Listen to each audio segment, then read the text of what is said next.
Si vous prenez l'ensemble de la population du monde, il y a un très beau calcul des Nations Unies qui montre qu'il y a seulement 3,5% des humains qui vivent dans un pays autre que celui dans lequel ils sont nés. 3,5%.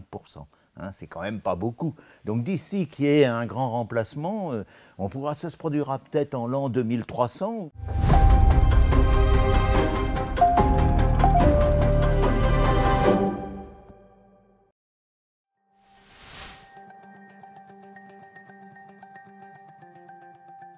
Je dirais que d'abord, la principale erreur, on peut le dire, c'est sur les chiffres, et particulièrement sur les chiffres d'arrivée ou d'augmentation de la population immigrée. Ensuite, bien sûr, on la charge de beaucoup de maux, d'être incapable de s'intégrer, d'être communautariste, et ainsi de suite, d'être plus criminogène. Mais l'erreur, je pense, principale, c'est une très large surestimation à la fois du nombre des immigrés, mais surtout de l'augmentation de ce nombre. Pour vous dire un chiffre, l'INSEE fait un très bon travail avec ses enquêtes de recensement. Sur les 15 dernières années, l'augmentation du nombre d'immigrés en France, c'est exactement 117 000 par an. Et vous entendez très souvent le chiffre de 500 000. Et ce chiffre de 500 000, il est relatif à une combinaison d'entrées, de demandes d'asile, en oubliant que les immigrés, beaucoup ressortent, sont de passage, et puis, y compris d'ailleurs dans les demandeurs d'asile, et puis il y en a qui meurent aussi d'une année à la suivante. Donc quand vous faites le bilan réel, cette population immigrée, elle augmente, mais elle augmente lentement, plus lentement que dans les pays qui nous entourent, plus lentement qu'en Italie, qu'en Allemagne, qu'en Suisse, où il faut savoir qu'en Suisse, il y a 25% d'immigrés, même plus exactement d'étrangers, ou en Espagne. 117 000 immigrés de plus par an en France sur 68 millions d'habitants, c'est pas beaucoup? Alors, on peut porter des jugements de valeur, on peut dire c'est trop, on peut dire même un immigré de plus, c'est trop. Mais selon les standards dans les pays développés, surtout dans les pays d'Europe et d'Amérique, c'est faible. On est parmi les pays qui sont plutôt au-dessous de la moyenne de l'OCDE de ce point de vue-là.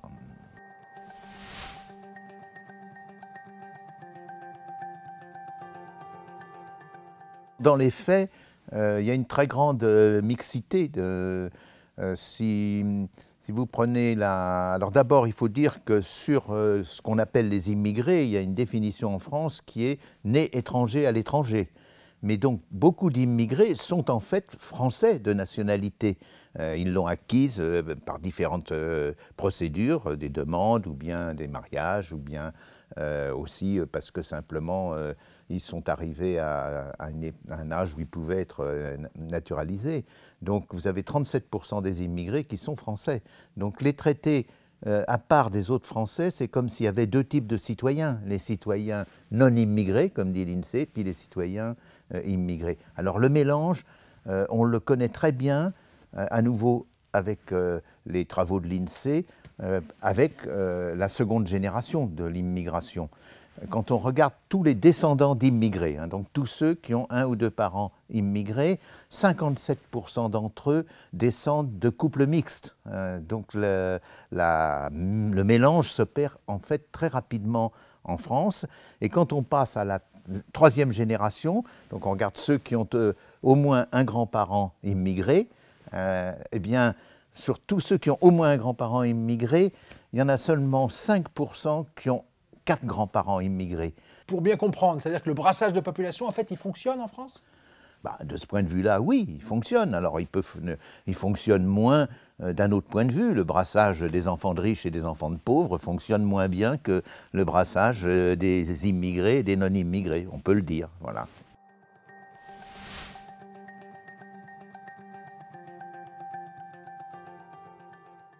Si on raisonne à l'échelle du monde, oui, il n'y a pas. Alors, grand remplacement est un mot fort, mais c'est très clair que la population des pays développés diminue par rapport, et diminue assez rapidement par rapport à la population, par exemple, de l'Afrique. Mais ça, c'est à l'échelle de la planète. Mais donc Éric Zemmour a raison, alors on va être grand remplacé? On a raison, vous savez, les migrations d'Afrique, 80 à 90% des migrations en Afrique, c'est entre pays africains. La part qui arrive sur l'Europe est faible.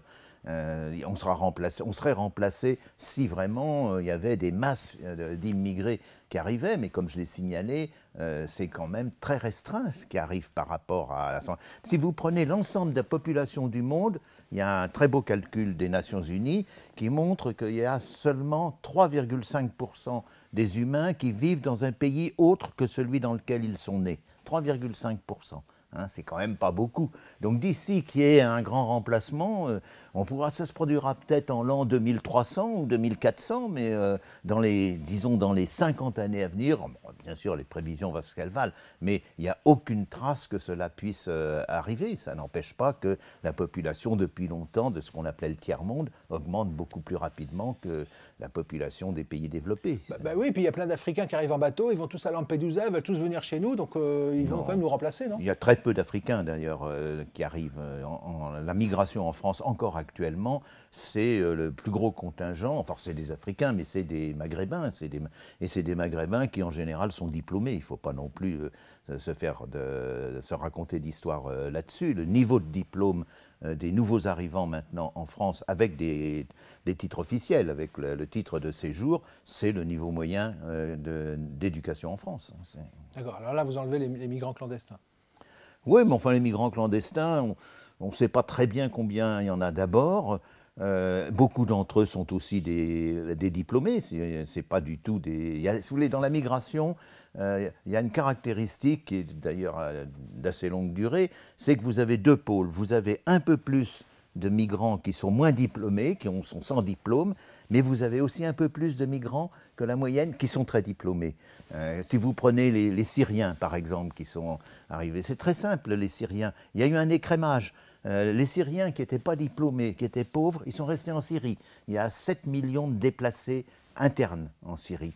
Ceux qui avaient un petit diplôme, qui avaient un petit commerce, qui avaient un petit peu de biens, ils sont en Turquie, au Liban, en Jordanie, dans les pays voisins. Et ceux qui avaient une compétence assez forte, ils sont en Allemagne. Ils ne sont pas en France, contrairement à ce qu'on croit. Il y en a très peu qui sont venus en France. Mais ils sont en Allemagne et puis dans quelques pays nordiques. Mais là, c'est des gens qui ont, alors pas forcément un diplôme du supérieur, mais qui ont, par exemple, c'est des très bons électriciens, c'est des gens qui ont des compétences techniques et d'ailleurs qui les exercent dans ces pays.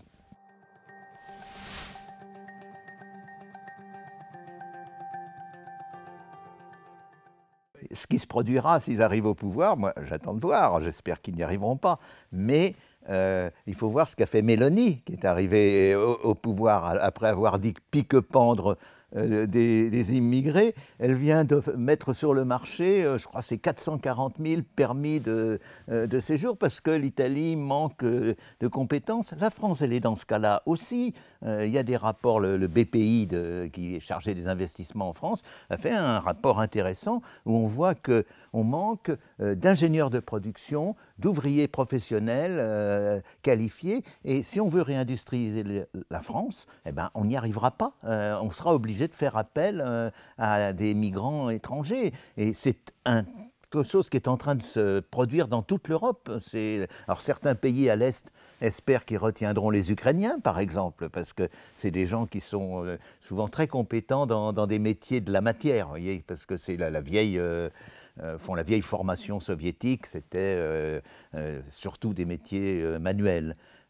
Donc il y a eux. J'ai vu que la Croatie, qui a une baisse de sa population importante, cherche à recruter des immigrés aux Philippines, en Inde. Oui, ils envoient... Il y a besoin de main-d'œuvre ? Mais bien sûr, ils ont besoin de main-d'œuvre parce qu'un pays comme la Croatie, alors ce n'est pas encore le cas de la France, quoique, est aussi confronté à un départ des jeunes, un départ assez massif. Ils sont passés de, je crois, c'est 4,3 millions d'habitants il y a 20 ans à 3,9 millions. Donc, pour leur question de retraite, pour la question de la population active, ils ont décidé, et c'est un gouvernement très à droite en Croatie, mais ils ont fait comme Mélanie, ils font appel. Donc moi, j'attends de voir en France ce qu'on va faire, parce qu'ils seront obligés d'une façon ou d'une autre. Prenez je vais vous donner un autre exemple.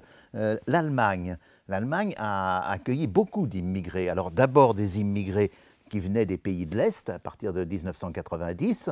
En solde net, c'est 4 millions de personnes qui sont venues de Russie, de Roumanie, de Hongrie. Et puis ensuite, qui viennent, par exemple, de Syrie, à partir de 2014. L'Allemagne a une faible fécondité. En moyenne, c'est de 1,4 enfants depuis longtemps. La France a une fécondité nettement plus forte. En moyenne, c'est 1,9 enfants depuis longtemps.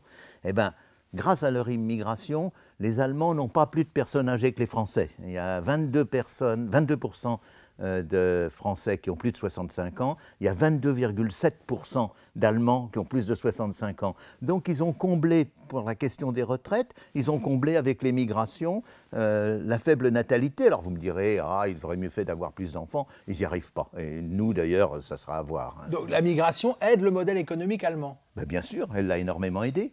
Elle a énormément aidé le modèle économique anglais au moment de l'entrée dans l'Union européenne des pays de l'Est en 2005, parce que l'Angleterre a été, avec la Suède et le Danemark, je crois, les seuls pays qui ont, avec la liberté de circulation, ont accepté la liberté de travail, c'est-à-dire que les personnes de l'Est pouvaient travailler en Angleterre, ce que nous on avait refusé de peur d'avoir trop d'immigrés de l'Est qui prennent le travail. Vous connaissez ce genre de... il y a eu, on a chiffré à 1% d'augmentation du revenu national en plus, l'arrivée des Lituaniens, des Polonais et des Roumains en Angleterre. Et ces idiots, si on peut dire, avec le Brexit, il y a eu une révolte contre... C'était pas du tout contre les immigrés non européens en Angleterre, c'était contre les immigrés européens. Et Nigel Farage, le grand apôtre de cela, c'était contre les Roumains, contre les Polonais. Et du coup, ils se retrouvent avec une économie qui va mal. Vous n'iriez quand même pas jusqu'à nous dire que les immigrés contribuent à notre développement économique? Bien sûr, très important. Vous allez jusque-là? C'est une évidence. C'est grâce aux immigrés que le développement économique peut se poursuivre. Mais ça, c'est une vérité, à commencer par toute l'histoire des États-Unis le prouve. Parce que Marine Le Pen, elle dit la France aux Français. On ne peut pas mettre des Français d'origine dans le bâtiment, à faire la plonge derrière les restaurants? Non, c'est impossible. On n'y arrive pas. On n'y arrive pas. Les Français ont un certain niveau de vie, ils ont des exigences quant à leur confort, quant au type de travail qu'ils font, notamment un certain refus des travaux matériels. Donc, on est bien obligé d'aller chercher des personnes qui font ce travail, et les personnes qui acceptent ce travail, forcément, c'est des personnes qui viennent de pays où les exigences sont moins grandes. Marine Le Pen, elle n'est pas d'accord avec ça. Elle pense qu'il faut que ce soit des Français d'origine qui fassent tout. Oui, mais comment elle fera? Il faudra forcer les gens à faire des livraisons Amazon. Vous allez prendre des bacheliers, il y a 90% de bacheliers en France. Vous allez dire à un bachelier, maintenant, toi, tu vas faire de la livraison Amazon, ou bien maintenant, toi, tu vas aller sur un chantier de travaux publics. Peut-être que l'État va retrouver de l'autorité avec la police. Oui, non, mais là, d'accord, dans un régime totalitaire, on peut faire ça. C'est ce que faisait... D'ailleurs, on a vu le résultat. C'est ce que faisait l'URSS et les pays satellites, c'est-à-dire l'emploi était décidé, il n'y avait pas de chômage. L'emploi était décidé par le gouvernement. Donc on mettait les gens ici et là, et je veux dire une chose, ils ne foutaient rien. Quand on met quelqu'un dans un métier qui ne lui plaît pas, la première chose qu'il cherche, c'est à en faire le moins possible, et si possible, à échapper à ce métier. Donc c'est ça qui se produirait si Marine Le Pen forçait les gens à être livreurs Amazon, ou bien à la sortie de l'université, vous voyez, ou bien... Dans le bâtiment. Ou bien dans le bâtiment, c'est ça qui arriverait. Les types dans le bâtiment, ils chercheraient, ils feraient partie des pauses, ils trouveraient que c'est trop lourd, etc. Oui, mais il faut bien voir que les immigrés qui sont au travail, je vais dire autre chose là-dessus, les immigrés quand ils sont au travail, pour eux, c'est l'ascension sociale qui est par derrière. Donc ils bossent. Leur espoir, c'est de monter. Et d'ailleurs, ils montent dans la société. On le voit quand il s'agit des Maghrébins. Pas les tout derniers qui arrivent. Ceux d'Afrique subsaharienne, ils sont quand même tout à fait au bas de la société. Du moins ceux qui ne sont pas diplômés. Mais ensuite, l'ascension sociale, il y a une demande d'ascension sociale qui est très forte et qui est normale. Parce que ceux qui sont des immigrés, c'est qu'ils se sont arrachés à leur pays. Ils avaient un désir de faire mieux, ils en veulent, ils ont la gnasse, si vous voulez.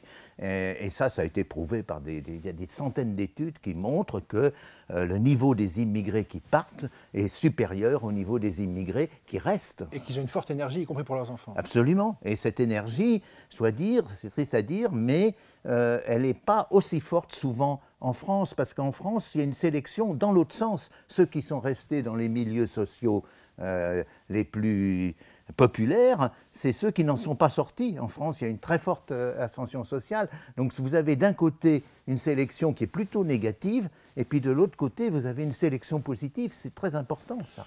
Bon, vous n'avez pas l'air de croire beaucoup au programme du Rassemblement national. Moi, je vous trouve un peu laxiste, parce que, écoutez un peu, si Marine Le Pen, par exemple, elle supprime les allocations chômage pour que toutes les feignasses aillent bosser. Oui, bah, il y aura une révolte cette fois-là, on ne peut pas supprimer. Puis il y a des, enfin, je veux dire, il y a des lois de l'Europe, il faut qu'elle supprime tout, bien sûr. Ah, mais elle ne veut pas de l'Europe, elle. Oui, d'accord, mais enfin, ça supposerait. Il faut prendre les exemples comme Mélanie, parce que ou comme en Autriche, où à un moment donné, il y a eu, avec le FPO, il y a eu un gouvernement à la fois conservateur et extrême droite. Vous savez, ils n'ont pas changé grand-chose. Hein, l'immigration en Autriche est plus importante qu'en France, même si pour l'instant ils poussent des cris d'orfraie, mais elle est très importante. Donc, vous savez, Marine Le Pen, je ne veux pas dire que ça serait bien qu'elle arrive au pouvoir, bien sûr, mais elle aura beaucoup de mal à faire quelque chose. Hein. On est quand même dans un pays qui a un ensemble législatif, qui a un ensemble de liens avec l'Europe, qui a un ensemble de liens avec un grand nombre, avec l'Organisation internationale du commerce, avec les Nations Unies, donc on voit bien, Mélanie, elle tente, comment dire, des petits changements, mais elle y va, comme ça, par exemple, sur l'IVG, elle est en train d'essayer de pousser ses pions sur les questions notamment d'homosexualité. Bon, on la voit mais très, très, très prudemment, ville par ville, donc, comment dire, imaginer que un programme dur du RN se produirait, non, ça serait un programme déplaisant par beaucoup de côtés, mais il ne faut pas non plus pousser les choses à l'extrême. Je voudrais faire une dernière peut-être remarque importante, c'est que qui quand même est centrale, c'est que quand on regarde commune par commune, qui vote pour le RN? Eh bien, les plus fortes proportions de vote RN, c'est les plus faibles proportions d'immigrés, c'est-à-dire ceux qui votent pour le RN, c'est ceux qui ne sont pas en contact avec les immigrés. Marine Le Pen, d'habitude, faisait sa rentrée dans un village, je crois que ça s'appelle Brachamp ou Brochant, qui est dans la Haute-Marne. C'est un village qui avait voté à 95% pour elle. Donc j'ai regardé dans les données du recensement, il y a 0% d'immigrés dans ce village. Alors je me suis dit, il y en a peut-être à côté, j'ai regardé dans les 7 villages d'autour, il y a 0% d'immigrés dans les 7 villages autour. C'est caractéristique, c'est-à-dire que c'est ceux qui ne savent pas ce que c'est qu'un immigré qui votent pour le RN. Et oui, bien sûr. Par contre, prenez là où il y a beaucoup d'immigrés, prenez la Seine-Saint-Denis. Vous avez 33% d'immigrés en Seine-Saint-Denis. C'est le 3e département qui a le moins voté pour le RN. Autrement dit, on supporte très bien la présence des immigrés. Et puis surtout, quand vous êtes dans la Seine-Saint-Denis, le mot immigré ne veut rien dire.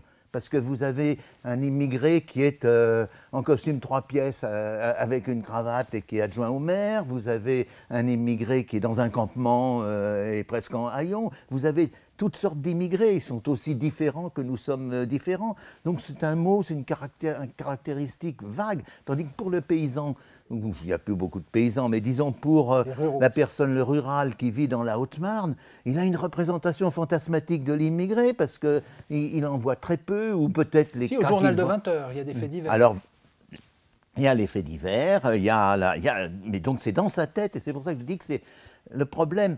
Tant que le problème était la cohabitation avec les immigrés. Et au tout début, vous vous souvenez de la phrase de Chirac sur les odeurs, c'était pas faux. À ce moment-là, on peut agir contre les odeurs. Il y a des tas de moyens, on peut rénover les HLM, mais quand c'est dans la tête des gens et pas dans la réalité, c'est très difficile d'agir. Et là, comment changer ce qu'il y a dans la tête des gens actuellement? Si vous voulez, pour moi, le refus de l'immigration ou la manière dont on traite on parle des immigrés et tout, c'est devenu une sorte de religion, c'est-à-dire ça n'a plus de réalité matérielle, ça n'a plus de réalité quotidienne, existentielle, c'est dans la tête. Vous n'iriez quand même pas jusqu'à dire que quand on fréquente l'immigration, on peut la trouver sympathique? Bon, bien sûr que si, c'est très variable. Il y en a qui sont très antipathiques, je dois dire, et puis il y en a qui sont très sympathiques. Mais prenez, quand vous regardez maintenant, même prenez, vous parlez des médias, même quand vous regardez les présentateurs, vous avez un certain nombre de présentateurs dont le nom dit qu'ils sont d'origine maghrébine. Vous en avez même aussi d'origine d'Afrique subsaharienne, qui sont tous aussi sympathiques, peut-être quelquefois plus même que les autres. Non, quand vous regardez de près, de plus en plus, par exemple, d'ailleurs les patrons le soulignent, les cadres dans les entreprises deviennent des cadres issus de l'immigration. Mais quand vous regardez bien, même au gouvernement, vous avez eu quand même un petit-fils d'immigré qui s'appelle Darmanin, vous avez une fille d'immigré qui s'appelle Dati, vous avez une autre fille d'immigré qui s'appelle Belkacem, et ainsi de suite. Oui, mais eux, ils respectent nos valeurs. Bah, oui, mais alors il y a des tas de Français qui ne respectent pas nos valeurs aussi. Ah bon? Hein. Bah, bien sûr, quand vous avez des tas de Français qui commettent des crimes, qui trafiquent de la drogue, qui font, bien sûr, c'est pas simplement d'un côté les immigrés qui sont des criminels et puis les Français qui sont des agneaux.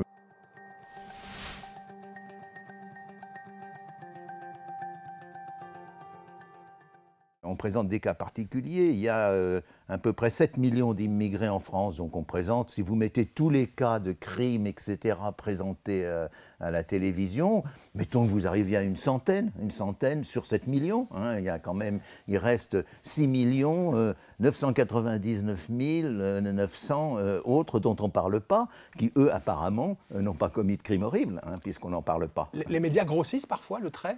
Oui, bien sûr. Ce n'est pas qu'ils le grossissent, c'est qu'ils le sélectionnent. C'est ce qu'on appelle le biais de confirmation. C'est-à-dire, ils estiment que la population est réceptive à ce discours, donc ils présentent. Les médias ne sont pas prescripteurs, comme on dit. Ils suivent le flot. Et ils cherchent. Ben oui, parce qu'ils cherchent la clientèle. Donc ils cherchent à flatter la clientèle. Et il se trouve qu'hélas, pour l'instant, on flatte la clientèle avec des discours anti-immigrés. Or, il y a un grand nombre de réussites parmi les immigrés, parmi les enfants d'immigrés. Ils oublient aussi de signaler que s'il n'y avait pas d'immigrés, la France s'arrêterait de tourner. Ah, vous m'avez retourné le cerveau, c'est fou ce que vous dites. C'est pas fou, c'est rationnel, c'est réel, non, pas du tout.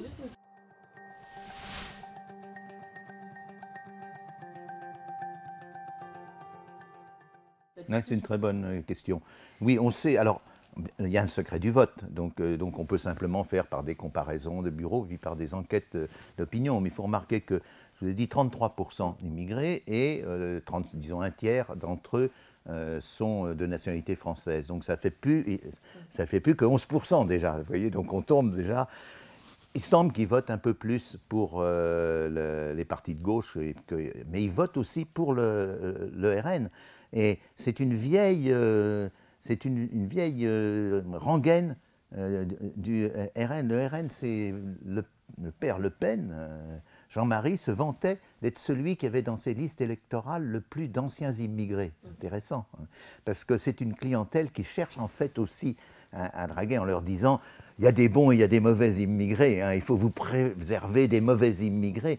Et une des raisons pour lesquelles le vote est très fort dans le Nord, disons dans les deux départements qui votent le plus pour Marine Le Pen, pour le RN, c'est le département du Nord, le département du Pas-de-Calais et le département de l'Aisne. C'est là les deux en tête.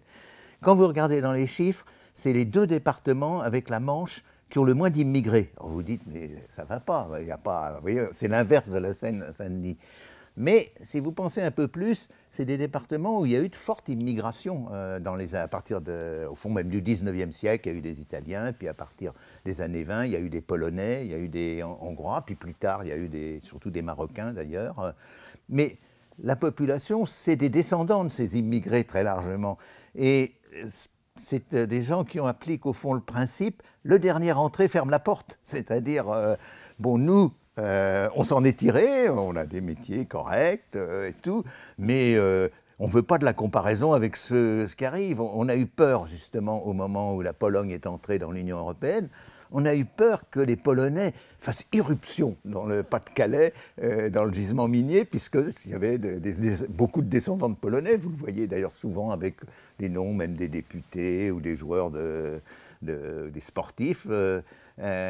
Mais aucun Polonais de Pologne n'est allé là-bas. Les Polonais sur place, les descendants de Polonais, ils n'en voulaient pas. Ils trouvaient que c'était bien, c'est ce qu'on appelle ethnic revival, le renouveau ethnique. Ils trouvaient bien de dire, voilà, la culture polonaise, nanana, mais surtout pas les va-nu-pieds de Pologne qui allaient venir et puis qui allaient les déprécier. Donc, vous voyez, ce genre d'explication qu'il faut un peu chercher, paradoxalement, c'est, au fond, on dit souvent, c'est là où il y a le plus d'immigrés qu'on vote le plus pour le RN. Alors, vous avez vu que ce n'est pas vrai localement, c'est vrai régionalement, mais c'est parce qu'il y a le plus d'anciens, de descendants d'immigrés. Il ne faut pas croire que les descendants d'immigrés sont favorables à l'immigration, pas du tout. Et toute l'histoire des États-Unis, c'est l'histoire de la haine des vagues migratoires successives entre elles. Au départ, c'est les WASP, les White Anglo-Saxons, qui traitent les Irlandais de bêtes. Et puis ensuite, c'est les Irlandais qui traitent de vermine les immigrés qui viennent d'Europe centrale et d'Italie. Et puis ensuite, c'est les mêmes pour les Noirs, parce que les Noirs, avec la fin de l'esclavage, avec l'abolition, remontent du sud des États-Unis vers le nord. Donc, et après, les Latinos. Et les Latinos, et puis ça continue, hein, maintenant ça va être les Arabes, etc. Donc oui, c'est mauvais, mais il faut lutter contre cela, parce que, comme l'avait dit un secrétaire d'État américain qui était pourtant un républicain, il avait dit, oui, bien sûr, il y a trop d'immigrés, puis il a dit, mais il faut reconnaître qu'ils ont construit le pays. Ah. Eh ben oui. Juste un petit point pour rebondir sur ce que vous disiez, moi il y a un truc qui m'intéresse toujours, il y a des gens de l'immigration qui votent pour le RN. Oui, bien sûr. C'est quoi ça? On a réfléchi ce truc-là? Oui, c'est des gens qui ne veulent pas être... il y a plusieurs cas. Il y a des personnes qui ne veulent pas être assimilées justement aux mauvais... donc ils pensent qu'il ne faut pas prendre de mauvais migrants. Mais alors, comment vous faites le tri à l'entrée entre le mauvais et le bon? C'est pas simple. Et puis, je pense aussi qu'il y a des questions de mœurs. C'est-à-dire que les immigrés qui viennent notamment, surtout de ceux qui viennent du Maghreb et de Turquie, ils ont des mœurs qui sont quand même, on peut le dire, un peu en retard concernant les questions d'homosexualité, les rapports entre les hommes et les femmes. Et donc, ce qu'ils apprécient dans le RN, c'est justement qu'on est pour, et encore plus, d'ailleurs, à mon avis, encore plus pour... le parti de reconquête de Zemmour, c'est qu'on défend la moralité. Donc, pour eux, c'est cette défense de la moralité. D'ailleurs, souvent, les... C'est pas le cas de LFI. Non, pas du tout. Là, alors, LFI, c'est compliqué, LFI, parce que LFI, c'est vraiment le vote global de toutes les banlieues. Hein, c'est ça. Alors, dans ce vote global de LFI, aller chercher... Il ne faut pas confondre le vote, l'opinion, je veux dire, et puis ce que racontent...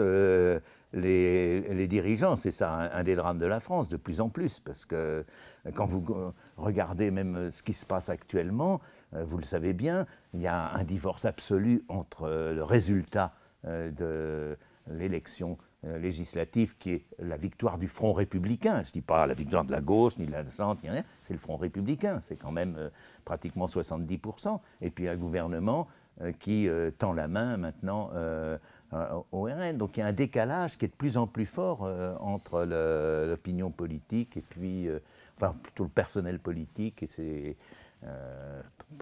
opinions, ses déclarations, et puis la base. Là, je travaille pour l'instant sur justement, c'est très compliqué, sur la nature des reports entre les deux tours, et on voit que pour l'opinion, ça fait, comment dire, il n'y a pas de problème très grave. Enfin, la droite a voté pour la gauche, même LFI, les électeurs, pour eux, ils n'ont pas fait une grosse différence. Hein.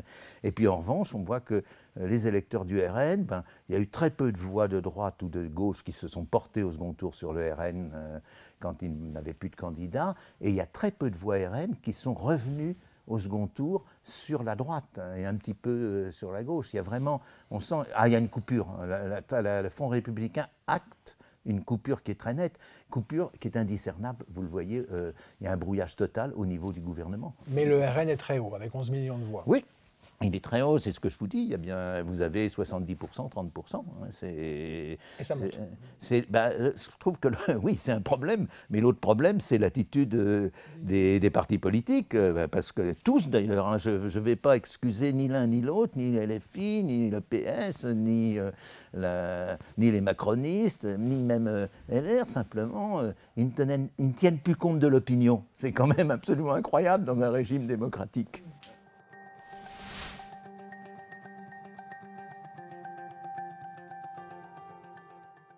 C'est-à-dire que si on prend globalement, sur une année donnée, on prend est-ce que les immigrés coûtent plus cher qu'ils ne rapportent?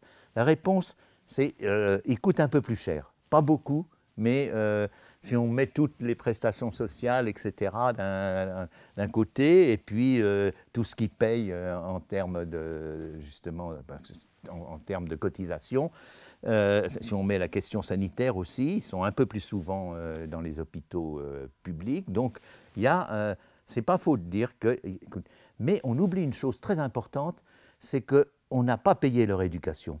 C'est-à-dire qu'ils arrivent en moyenne à 22 ans et c'est le pays d'origine qui a payé leur nourriture, leur habillement, leur éducation. Or, éduquer un jeune Français, on est autour de à peu près de 2500 à 3000 euros par an. Hein. Donc, quand vous mettez tout ce qu'il aurait fallu, si vous dites, voilà, à la place de l'immigré, on aurait un Français, il faut que vous ayez jusqu'à 22 ans, c'est 3000, ça fait pratiquement 70 000 euros. Et si vous ajoutez ça, l'immigration, elle est très intéressante. Et elle est, vous verrez d'ailleurs une contradiction classique là-dedans. On dit, ah oui, mais on prive les pays étrangers de leurs médecins, de leurs ingénieurs et tout. Ben, c'est donc, on en profite puisqu'on les prive.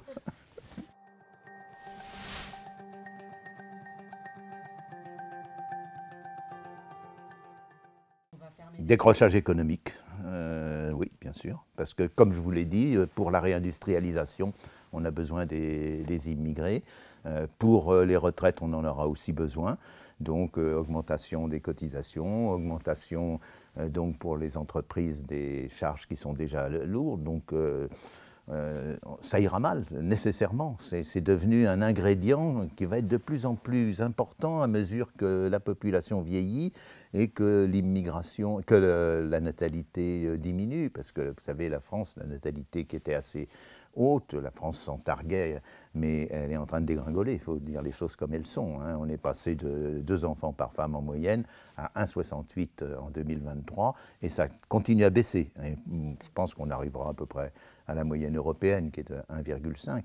Dans ce cas-là, il n'y a pas d'autre solution que l'immigration, mais tous les pays développés sont confrontés à ce problème-là. Le Japon et la Corée, qui sont extraordinairement hostiles à l'immigration traditionnellement, sont en train, en douce, d'augmenter. La Corée, il y a très peu d'immigrés en Corée, mais ils ont été multipliés par 20 au cours des 5 dernières années. Ça ne donne pas beaucoup, hein, c'est le chiffre, mettons, qui sont passés de de 100 000 à, non même pas, hein, de 20 000 à multiplié par 20, 400 000, mais quelque chose comme ça, vous voyez, c'est pas très important. Mais c'est l'indice d'un mouvement, parce qu'en Corée, l'indice de fécondité qui est le plus bas du monde est à 0,78 enfants par femme, ce qui veut dire que la population est divisée par 2 en une trentaine d'années. Hein, c'est ça qui est en train de se produire en Corée. Donc, comment faire marcher une industrie qui est extrêmement performante, d'ailleurs, avec cela.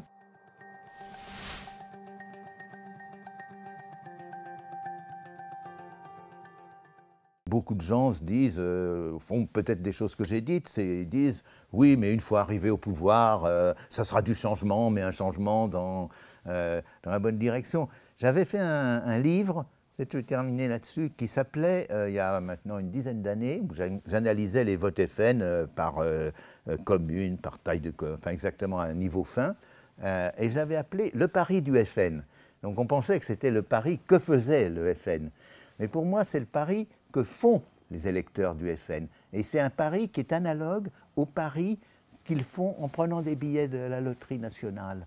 Parce que quand vous prenez un billet de la loterie nationale, vous savez qu'en moyenne, vous perdrez. Si vous prenez, ben oui, si vous prenez tous les billets, vous retoucherez beaucoup moins. La loterie retient un gros bout, c'est des impôts et tout ça. Et pourtant, on se précipite sur les billets. Parce qu'au fond, personne qui paye 10 € un billet, ça ne change pas sa vie de perdre ces 10 €. Mais toute petite chance qu'il gagne 1 million d'euros, ça changerait sa vie. Donc, ils sont prêts.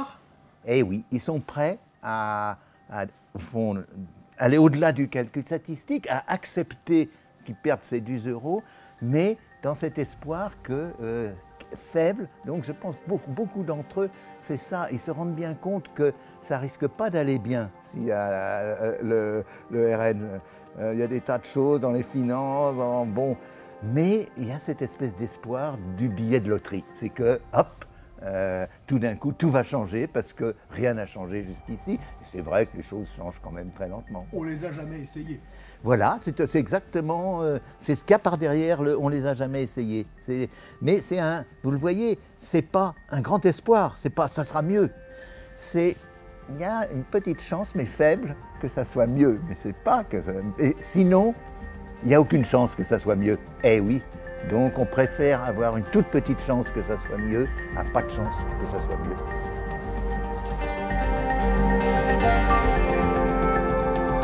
Pour qu'on puisse continuer à interviewer des personnalités largement invisibilisées sur les plateaux télé des milliardaires, soutenez-nous.